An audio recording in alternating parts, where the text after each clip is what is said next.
கேளுங்க. குழந்தை இல்லாதவங்களுக்கு எழுதி வாங்கிட்டு வாங்க. நான் சொல்றேன். 52 நாள் முடியிருக்கும். இங்க அற்புதங்கள் நடக்க போகுது சார். நான் ஒண்ணு கண்டுபிடிச்சுட்டேன். யாரு வேதத்துல அந்த ரகசியத்த ஆண்டவர் வெளிப்படுத்தணும்னு ஜெபம் பண்ணிட்டே இருந்தேன். எப்படி பேதுருனால மட்டும் அற்புதம் செய்ய முடிஞ்சது? எப்படி யோவான் அவங்க முழுமையா ஆண்டவர மட்டும் சார்ந்திருந்தாங்க. எவ்வளவு பேத்துக்கு புரியுது? அல்லேலூயா! ஆண்டவர மட்டும் சார்ந்திருந்தா அற்புதம் ஆட்டோமேட்டிக்கா நடக்கும். தரிசனம் உள்ளவனை கர்த்தர் பயன்படுத்துவார். அல்லேலூயா!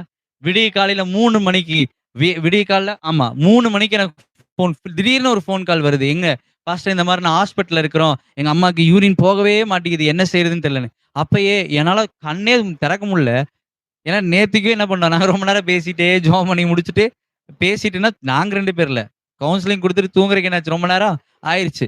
ஆனா கண்ணு முழிக்க முடியல அப்படியே ஜெபம் பண்றேன். ஆண்டவரே நான் அடுத்த ஃபோன் கால் எனக்கு யூரின் அவங்களுக்கு வந்துருச்சுன்னு சொல்லணும் நான். அதே மாரி 4:30க்கு ஃபோன் வருது யூரின் பண்ணிட்டாங்க. பண்ணாதவங்க எத்தன நாளு? கிட்டத்தட்ட 7, 8 நாள் பண்ணாதவங்க அப்பதான் யூரின் பண்ணியிருக்கிறாங்க. எவ்வளவு பேருக்கு புரியுது? இன்னைக்கு அவங்க சொல்லும்போது அப்படி இருக்கும், கிட்னி இதா இருக்குன்னு. இன்னைக்கு நான் சொன்னேன். ஜெபம் பண்ணி யூரின் வர வச்சுட்டாரா? இனி என்னென்ன பிரச்சனைன்னு கண்டுபிடிச்சுருவாங்க. சோர்ந்து போங்க. இப்ப எல்லா காரியத்தையும் கண்டுபிடிச்சுட்டாங்க. எவ்வளவு பேத்துக்கு புரியுது? அவங்கள பூரண விடுதலையாக்கி தான் அங்கிருந்து என்ன பண்ணுவார் ஆண்டவர்?